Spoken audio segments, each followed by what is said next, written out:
जय गुरु जी संगत जी। वीडियो को लाइक कीजिए, चैनल को सब्सक्राइब कीजिए और बेल आइकन को प्रेस कर दीजिए ताकि आपको लेटेस्ट वीडियो की जानकारी अच्छे से मिल सके। जय गुरु जी संगत जी। गुरु जी का अनंतम अनंतम शुक्राना। गुरु जी की श्री चरणों में कोटि कोटि प्रणाम और गुरु जी की प्यारी प्यारी संगत को जय गुरु जी। संगत जी, आज का सत्संग भी बहुत सुंदर है, बहुत खास है। गुरु जी की प्यारी और पुरानी संगत का सत्संग है। आप सभी से रिक्वेस्ट है कि आप सत्संग अंत तक सुने और पूरा सुने और गुरु जी की ढेरों ब्लेसिंग्स प्राप्त करें। हम सत्संग शुरू करें उससे पहले आप सभी से रिक्वेस्ट है कि आप सभी अपने सत्संग सुंदर लिखावट में हिंदी में ईमेल आईडी और व्हाट्सएप पर शेयर कर सकते हैं और अगर आप चाहें तो ईमेल आईडी और व्हाट्सएप पर टाइप भी कर सकते हैं। तो चलिए संगत जी, आज का सत्संग सुनते हैं। आज हम गुरु जी की पुरानी संगत चरणबीर भसीन अंकल का सत्संग सुनेंगे। जय गुरु जी महाराज। सारी साथ संगत जी को जय गुरु जी। संगत जी, गुरु के बिना हमारा जीवन निरर्थक है। जिसने सच्चा गुरु पा लिया, जीवन उसका सफल है। संगत जी, गुरु जी के श्री चरणों में मुझे मेरे परिवार को ऐसी प्राप्ति हुई कि हम गुरु जी से जुड़ते ही चले गए। मैं अब आपसे शेयर करना चाहता हूँ कि कैसे कैसे गुरु जी ने हमारी बाह पकड़ी और बाह पकड़ के हमारा सही मार्गदर्शन किया। गुरु जी ने हमारा मार्गदर्शन कैसे किया, मैं आपको स्टार्टिंग से सुनाता हूँ। मैंने अपनी लाइफ का मैक्सिमम पार्ट दिल्ली में गुजारा। 2002 को अचानक हमारे परिवार में से मदर फादर भी वहीं थे, ब्रदर भी वहीं थे और मुझसे कहा गया कि भाई अब आपकी लाइफ की जर्नी आपको संभालना है, अपने बच्चों को संभालना है, क्योंकि परिवार में कोई प्रॉब्लम चल रही थी। हमारे व्यापार में, हमारे कामकाज में हमें बहुत नुकसान हुआ था और उसके कारण मुझे एक घर गुरुग्राम में देखना पड़ा। 2002 से गुरुग्राम से हमारी जर्नी शुरू होती है, जहाँ पर हमने घर देखा जो कि फर्स्ट फ्लोर का था। वहाँ हम दिल्ली से शिफ्ट होते हैं और दिल्ली से शिफ्ट होने के बाद यहाँ पर हम 2-4 दिन 10 दिन रहते हैं और जहाँ हम गुरुग्राम में रहते थे वहाँ पर ज्यादा कुछ बसावट नहीं हुई थी। तो हमने बहुत खोजा, सर्च किया कि हमारे आसपास कहीं गुरुद्वारा मिल जाए ताकि हम वहाँ पर रोज जाएं, गुरु का आशीर्वाद लें, जो कि परंपरा है हमारे सिखिज्म में। तो संगत जी, हम लोग शिफ्ट होते हैं DLF 2 में गुरुग्राम में। अर्ली 2002 को जब मेरा बेटा यहाँ की किसी इंस्टीट्यूट में पढ़ रहा था तब वहाँ उसके बहुत सारे दोस्त थे। उसमें से एक दोस्त का नाम था रचित भाटिया। एक दिन रचित भाटिया हमारे घर आया कि आंटी अंकल आप क्यों घबराते हो, MG रोड एम्पायर स्टेट में गुरुजी हैं जहाँ पर आपके भजन कीर्तन बाणी चलती है, आप हमारे साथ वहाँ चलिए। तो मैंने उससे गुरुजी के बारे में पूछा। मैंने कहा कि कौन गुरु है, हम तो किसी गुरु को नहीं मानते, हमारा गुरु तो सिर्फ गुरु ग्रंथ साहब है। उस बच्चे ने हमें बहुत मनाया, 2 दिन 3 दिन 4 दिन, लेकिन एक दिन मिस्टर और मिसेस भाटिया, उसके पेरेंट्स हमारे पास आते हैं और हमें अपनी गाड़ी में बिठाकर एम्पायर स्टेट ले जाते हैं। ये हमारी गुरुजी की जर्नी का पहला दिन था 2002 का। हम गुरुजी के एम्पायर स्टेट में प्रवेश करते हैं और हमने देखा कि गुरुजी बैठे हैं और कीर्तन चल रहा है। गुरुजी महाराज एक सिंहासन पर विराजमान है। हम भी वहाँ जाके संगत में गुरुजी के समक्ष बैठ गए। जब हम वहाँ बैठे हैं तो हमारा ध्यान बड़ी देर से गुरुजी की तरफ जाता है और हम गुरुजी को देखते रहते हैं। गुरुजी को हम देख रहे हैं और हमारे मन में विचार चलते जा रहे हैं, क्योंकि हमने सोचा था कि गुरुजी तो ऐसे होंगे, उनकी दाढ़ी होगी। लेकिन जब हमने गुरुजी को देखा कि गुरुजी के सर में बाल नहीं थे और गुरुजी ने कुछ ऐसी पोशाकें पहनी हुई थी जो हम सोचते हैं कि शायद श्री कृष्ण भगवान ने अपने समय पर पहनी हुई थी। गुरुजी के वस्त्र बहुत ही एलिगेंट, बहुत ही सुंदर, ऐसे वस्त्र कि उन्हें देखते ही रह जाएं। हमें उनसे मिलकर, उनको देखकर बहुत अच्छा लगा। गुरुजी का नूर वाला चेहरा देखकर ऐसा लगा कि वाकई गुरुजी में कोई शक्ति है। फिर हम गुरुजी के वहाँ बैठ गए। बैठ के हमने कीर्तन शब्द सुनने लगे और कीर्तन सुनते सुनते कभी कभी ध्यान गुरुजी की तरफ भी चला जाता था। गुरुजी भी हमको देखें और हमें स्माइल भी दे। और इस तरह हमारा पहला दिन गुरुजी के वहाँ पर भजन कीर्तन के साथ समाप्त हुआ। लंगर प्रसाद शुरू होता है तो हमने देखा कि एक एक थाली में 4-4 लोग लंगर खा रहे हैं। तो हमने भी सबकी तरह 4 लोगों के साथ अपना लंगर प्रसाद शेयर किया। लंगर खा के हमने बाहर जाके हाथ धोए। गुरुजी से आज्ञा लेने का टाइम आ गया और जब हमने गुरुजी के आगे मत्था टिकाया और गुरुजी को मिले और आज्ञा ली और गुरुजी की आज्ञा लेकर हम घर चले गए। और जब हम घर पहुंचे तो मन में कई विचार थे, एक नहीं कई विचार थे हमें। एक कि क्या हमें इन गुरुओं को मानना चाहिए? क्या ये गुरु वाकई में शिव भगवान की मूर्त है? क्या वाकई ही साक्षात श्री भगवान है? संगत जी, इंसान है, विचार तो आएंगे ही। हमने बचपन से ही अपने माता पिता को गुरु ग्रंथ साहब के सामने माथा टेकते हुए देखा है और वही चीज हमारे अंदर भी बसी हुई है। आप कहो कि किसी दूसरे गुरु को एकदम से एक्सेप्ट करना, उनकी हर बात को मानना, उन पे ट्रस्ट करना, उनकी बिलीफ्स को मानना बहुत मुश्किल है। रात को मैं सोया और जब मैं रात को सोया तो मुझे बहुत डरावने ड्रीम्स आए। मैंने सुना था कि शिव शंकर भगवान बहुत भोले भंडारी थे जिनकी चारों तरफ ही भूत प्रेत डायन वगैरह रहती थी। यही सब बातें मेरे दिमाग में चलती, मैं नींद से जाग जाता और फिर नींद में यही सब बातें सोचता रहता और लगभग 4 बज चुके थे। लेकिन ये मैं दावे से कह सकता हूँ कि गुरुजी से मिलने के बाद मैं कहीं ना कहीं तो पहुंचा हूँ अपने सपने के माध्यम से ही सही। दूसरे दिन जब हम गुरुजी के पास कीर्तन सुनने जाते हैं, गुरुजी को निहारते हैं, देखते हैं, आंखों से आंखें मिलाते हैं गुरुजी से, और जैसे ही हम गुरुजी से मिले, लंगर प्रसाद लिया और माथा टेका तो गुरुजी ने कहा आया करो, तुम्हारी एडमिशन हो गई है। और हम घर आ गए और हर दिन ऐसे लगता संगत जी कि कब शाम हो और कब हम गुरुजी के पास चलें। देखिए संगत जी, 2-3 दिन के दर्शन में ही कहाँ जो पहले दिन के दर्शन में हमें डर था कि कौन गुरु होंगे, कैसे गुरु हैं, माने या न माने, और तीसरे दर्शन के समय तक हम गुरुजी से कनेक्ट होने लग गए थे। हाँ, हालांकि विचार तो मन में भी अभी भी थे। फिर अगले दिन हम दोनों हस्बैंड वाइफ अपनी गाड़ी में गुरुजी के पास मिलने गए। वहां हमने बहुत सारी संगत बैठी हुई देखी और संगत भी ऐसी देखी कि बहुत बड़े बड़े ब्यूरोक्रेट्स वहां बैठे हुए थे। और मैं रोज ही सत्संग में देखा करता था कि टॉप के ब्यूरोक्रेट्स, टॉप के पॉलिटिशियंस, टॉप लेवल के पर्संस वहां आया करते थे। और वो सारी संगत, वो सारे ब्यूरोक्रेट्स गुरुजी के सामने ऐसे सत्संग सुनते थे, आंख बंद करके ध्यान की मुद्रा में। सभी लोग बहुत प्यार से सत्संग कीर्तन सुना करते थे और उस ध्यान की मुद्रा में गुरुजी जरूर आपको किसी न किसी रूप में ब्लेस करते थे और आप उस ब्लेसिंग्स को ले रहे होते थे। तो बस हर बार ऐसा होता था कि लंगर प्रसाद लेने के बाद गुरुजी किसी न किसी को खड़ा कर देते थे और कहते थे कि हाँ भाई, सुना अपना सत्संग। तो एक बार किसी संगत ने गुरुजी को कहा कि गुरुजी, आपकी एक संगत है जो अगर आप दिल्ली के रास्ते पंजाब जाओ तो वहाँ पर उसकी जमीनें हैं, उसने वहाँ पर इतनी महंगी जमीन खरीदी और इतनी महंगी जमीन खरीदने के बाद वहाँ जब कुआं खोदा तो उसमें एक बूंद पानी नहीं निकला। कहा कि गुरुजी, वहाँ पे पानी निकल ही नहीं रहा है। गुरुजी कहते हैं इस तरह है? तो वो कहते हैं हाँ जी गुरुजी। गुरुजी वो बहुत परेशान है क्योंकि वो कहता है कि उसके पास जितना पैसा था उसने सब जमीन पे लगा दिया और उस जमीन में अब एक बूंद पानी नहीं निकल रहा है। इन्हीं दिनों गुरुजी का चक्कर लगना था पंचकुला पंजाब में और रास्ते में गुरुजी ने गाड़ी रुकवाई और उस संगत को कहा कि दिखाओ भाई जमीन कहाँ है। गुरुजी वहाँ जमीन पर गए, उसको देखा जमीन को। गुरुजी की साथ संगत ऐसी थी कि अगर गुरुजी की तरफ आप देख रहे हो और गुरुजी की दोनों आंखें लेफ्ट राइट तरफ हो तो आपको एक वहाँ पर तीसरा नेत्र दिखाई देता था। उनको देखकर लगता था कि समथिंग डिफरेंट, कि ऐसा लगता था कि कोई ऐसा महापुरुष आके खड़ा हो गया है कि वो आपको ब्लेस कर रहे हैं। और वो वाकई में उस नेत्र का कमाल था कि गुरुजी वाकई में ब्लेस कर रहे थे। और गुरुजी गए जमीन पे और कहा कि ऐसे गड्ढा खोदो। उन्होंने वहाँ पर गड्ढा किया और पता नहीं कितने फुट किया होगा, लेकिन वहाँ से जल निकल आया। और सबके लिए बहुत बड़ा आश्चर्य था, जिन्होंने गुरु पे पूरा ट्रस्ट किया था, पूरा सरेंडर किया था और गुरु को गुरु माना था। और जो नए थे उनको शायद ऐसा लगता होगा कि पानी तो है, वो तो खुदाई के बाद निकल ही जाता है। तो इस तरह की बातें कोई ना कोई संगत में सुनाया करता था। और कैंसर की बात तो हर रोजाना होती थी कि उसको ऐसे हुआ, उसको ऐसे हुआ। गुरुजी एक दिन सिंगला अंकल चाय प्रसाद बांट रहे थे, तो चाय प्रसाद बांटने के बाद कुछ चंद संगत रह जाया करती थी। तो गुरुजी उस समय पंजाबी के सॉन्ग्स चलाया करते थे, गाने चलाया करते थे और वो सब सुनने के लिए सिर्फ चंद बंदे ही हुआ करते थे। सबको नहीं रोकते थे गुरुजी वहाँ पर, बाकी सबको बोल दिया करते थे कि चलो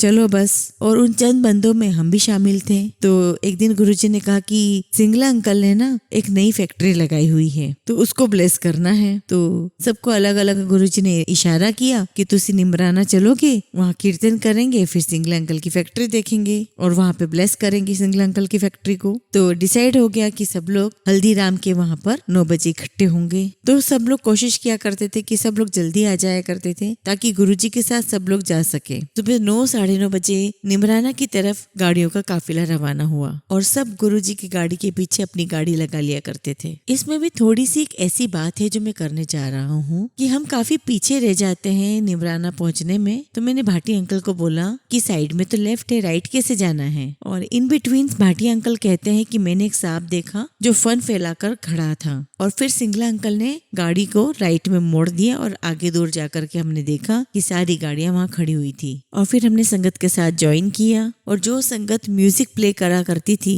उन्होंने कीर्तन लगाया और सब कीर्तन सुन रहे हैं। कीर्तन सुनने के बाद गुरुजी ने सबको खड़ा किया, बोला बताओ तेरे साथ क्या हुआ, तेरे साथ क्या हुआ। फिर उसके बाद हमने लंगर प्रसाद लिया और लंगर प्रसाद के बाद सिंगला अंकल की फैक्ट्री को ब्लेस किया। ब्लेस करने के बाद बाहर आके खड़े हो गए और बाहर तकरीबन 50-60 गाड़ियां खड़ी होगी, लेडीज एक तरफ और जेंट्स एक तरफ। हम सब गुरुजी के आसपास ऐसे ही खड़े हुए हैं। इतने में हमने गुरुजी को देखा कि वो अपने हाथ से इशारा करते हैं संगत की तरफ। मैं ज्यादा एग्जैक्टली तो अभी आपको नहीं बता सकता। गुरुजी ने अपने राइट हैंड से इशारा किया अपनी उंगलियों को घुमाते हुए और अपने नेत्र को, अपनी आंखों को एकदम टेढ़ा किया। और गुरुजी ने अपने नेत्रों को टेढ़ा किया और एक नहीं 2 बार इशारा किया और हर किसी को लग रहा था कि गुरुजी उन्हें इशारा कर रहे हैं। तो सब पूछ रहे थे गुरुजी मैं, गुरुजी मैं। और गुरुजी के इशारे के बाद हर लेडीज कहे कि मैं। हर कोई गुरुजी के पास जाना चाहता था, हर कोई गुरुजी की बात मानना चाहता था, क्योंकि सबको लगता था कि अगर गुरुजी बुला रहे हैं तो गुरुजी ने बड़ी कृपा की है। तो गुरुजी कहते कि नहीं, जिसने नीला सूट पहना है उसको बुलाओ। और नीले सूट में जो औरत थी वो मेरी वाइफ थी।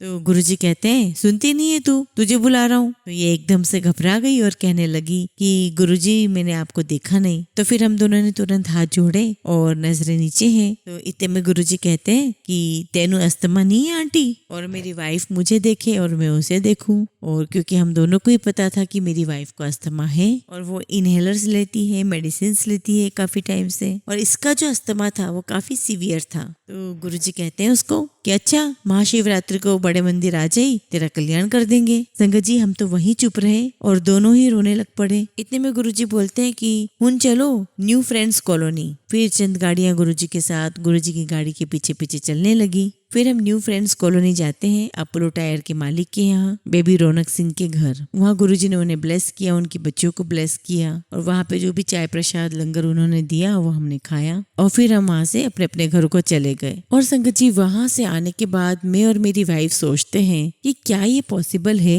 इतनी दवाइयाँ लेने के बाद, इतनी मेडिकेशंस लेने के बाद, इतने डॉक्टर्स को दिखाने के बाद मेरी वाइफ का अस्थमा ठीक हो जाएगा जो गुरुजी ने कहा। अब संगत जी हमको महाशिवरात्रि का बहुत इंतजार था। 8-10 दिन बाद महाशिवरात्रि थी और एक दिन शिवरात्रि का दिन भी आ गया। अब हम लोग घर से चलते हैं, गाड़ी पार्क करते हैं और उस दिन पार्किंग की लाइन बड़े मंदिर के बाहर तक थी और हम भी संगत के साथ लाइन में लग गए। संगत जी हम लाइन में 1-1.5 घंटा लगे होंगे, वो याद नहीं है एग्जैक्टली, लेकिन जब हमारा नंबर आने लगा तो हमारे आगे एक अंकल खड़े थे, बहुत यंग अंकल थे। तो उनको क्या होता था, उनकी सांस चढ़ती थी। वो गुरुजी से कहते हैं कि गुरुजी मेरा 3rd फ्लोर है और मैं अपने घर में 3rd फ्लोर पर चढ़ता हूँ तो मेरी बहुत सांस फूल जाती है। उसको एक्चुअल में हार्ट प्रॉब्लम थी और उसका नंबर हमसे पहले आया और वहाँ पर गुरुजी के पास प्रसाद के रूप में जलेबी आई और गुरुजी जब एक बार में प्रसाद देते थे तो आपका हाथ पूरा भर जाता था। गुरुजी एक हाथ से देते थे प्रसाद और आपका दोनों हाथ भर जाते थे। और तो और संगत जी गुरुजी इतना प्रसाद, सैकड़ों प्रसाद देते थे लेकिन कभी थकते नहीं थे।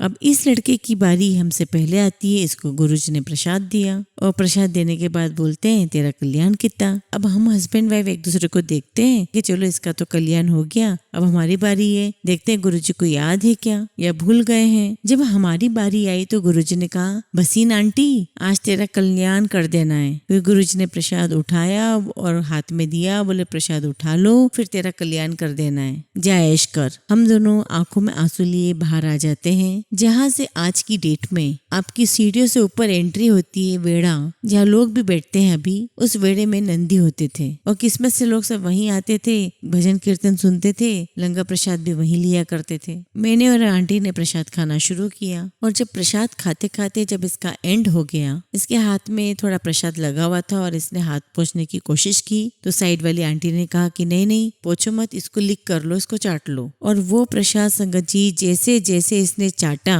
और वैसे वैसे संगत जी इसके शरीर में से ऐसे गुरुजी की खुशबू, ऐसी गुरुजी की खुशबू आए, मतलब ऐसी फ्रेग्रेंस आ रही थी गुरुजी की मुंह से नाक से।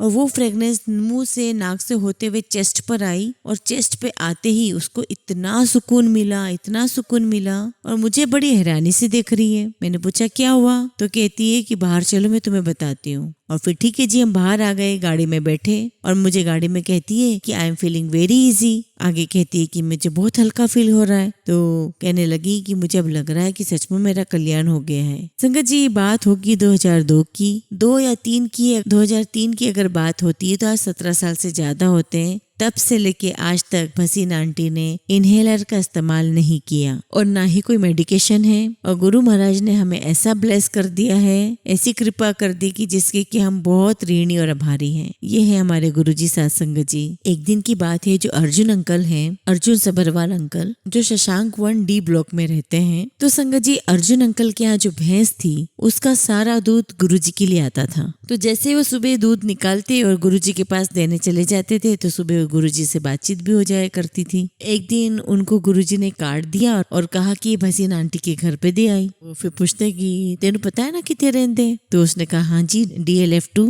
तो गुरुजी बोले ठीक है, कार्ड दे आई। जब वो शाम को फ्री हुआ और कार्ड देने आता है हमारे पास शाम को, कहता है कि आंटी गुरुजी ने आपके लिए शादी का कार्ड भेजा है, आप सबको यहाँ पे जरूर आना है। हमने वो कार्ड लिया और अपने मस्तक से लगाया, जय गुरुजी महाराज। और फिर हम लोग सब बातें करते रहे गुरुजी की, उनकी महिमा के बारे में बातें करते रहे। और फिर कुछ बात करके घंटे 1.5 घंटे बैठ के चला गया। तो अगले दिन संगत जी जब वह जा करके गुरुजी से मिलता है, पूछते हैं उसे कि तू भसीन अंकल को कार्ड दे आया? तो वो बोलता हाँ दे आया हूँ। तो गुरुजी तुरंत पूछते कि उनकी कोठी कहाँ है? तो जो अर्जुन है वो थोड़ा कंफ्यूज हो गया, बोला कि कोठी उनका तो एक ही फ्लोर है, फर्स्ट ही फ्लोर है। तो गुरुजी कहते हैं कमलिया तू गलती कर रहा है, कल जाके फिर पूछी, उनकी तो कोठी है। गुरुजी का हुक्म था इसलिए वो अगले दिन फिर आ गए। वो आता है और दोबारा आता है, नॉक करता है तो हम उसको अंदर बिठाते हैं। तो थोड़ी देर बैठ करके बोलता है कि आपकी कोई कोठी है? मैंने कहा कि नहीं जी, हमारा तो फर्स्ट फ्लोर ही है। तो उसने कहा कि गुरुजी ने कहा है कि आपकी कोठी है, पूछ करा। तो अर्जुन कहने लगा कि अगर गुरु ने कहा है तो अंकल आपकी कोठी भी हो जाएगी, ऐसे नहीं कहते गुरु। सत्संग जी वो चला जाता है, पर आप सोचिए इस कोठी में बेसमेंट है,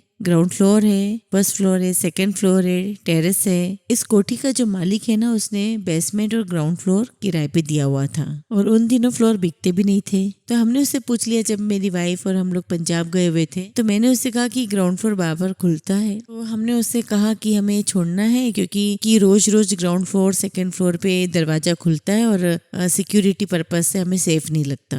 तो वो कहता है कि आप ये भी फ्लोर ले लो, आपकी पूरी कोठी बन जाएगी। उन दिनों गुरुजी महाराज की कृपा भी बहुत थी, कामकाज भी बहुत अच्छा था। और एक दिन हम उसको मकान मालिक को बुला लेते हैं घर पर, उनकी वाइफ भी आ जाती है साथ में, हम डिनर करते हैं साथ में। डिनर करने के बाद मैंने उससे बोला कि सर क्या मार्केट वैल्यू होगी आपके हिसाब से? तो वो मुझे कहता है कि तुम्हें मालूम होगा। एक वैल्यू उन्होंने बताई, एक वैल्यू हमने बताई। तो मेरे ब्रदर ने कहा कि अगर 50 लाख ऊपर डालने पड़े तो ले लेना, क्योंकि कोठियां ऐसे ही नहीं मिलती। और संगत जी बातचीत करते करते एक पर्टिकुलर अमाउंट पर हमारी बात फिक्स हो गई। हमने उनको एडवांस भी दे दिया और बाकी पेमेंट 6-7 महीने के बाद देने के लिए भी एग्रीमेंट हो गया। और इस प्रकार से वो कोठी हमारी हो जाती है संगत जी। और ये है गुरुजी की नजरे इनायत कि उनके मुंह से कुछ निकला तो पत्थर की लकीर है। गुरुजी पर फेथ करिए, पूरा सरेंडर करिए, निश्चित ही आपको नित नए एक्सपीरियंस होंगे और बहुत ब्लेसिंग्स मिलेगी। संगत जी अब हम सत्संग को यहीं विराम देते हैं, आगे जब भी मौका मिलेगा हम और सत्संग करेंगे।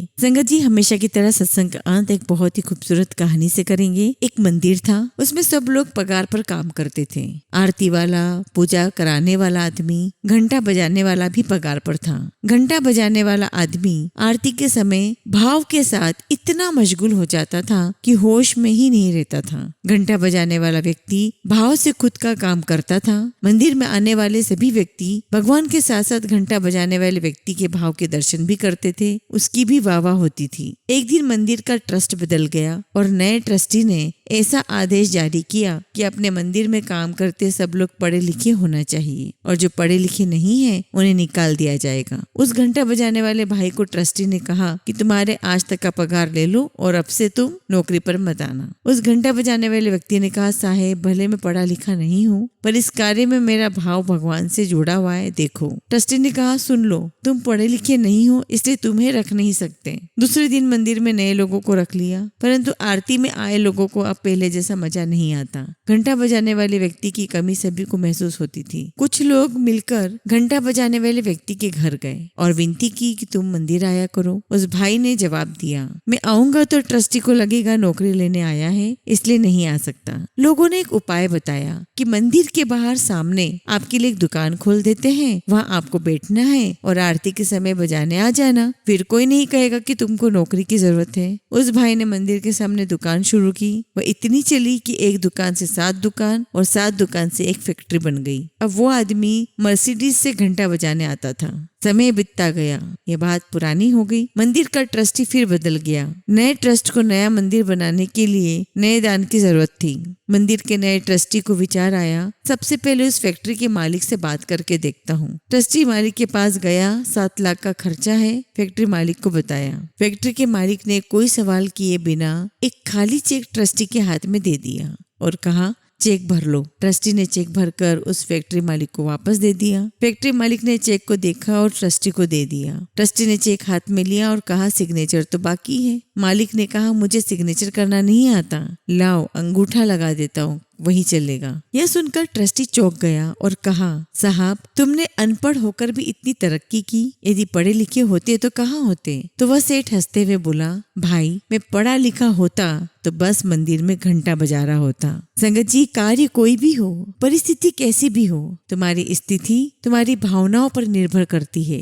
भावनाएं शुद्ध होगी तो ईश्वर और सुंदर भविष्य पक्का तुम्हारे साथ होगा। जो काम करें पूरा 100% मोहब्बत और मेहनत के साथ करें। विपरीत स्थिति में किसी को दोष मत दो, हो सकता है उसमें कुछ अच्छा छुपा हो। जय गुरु जी, शुक्राना गुरु जी।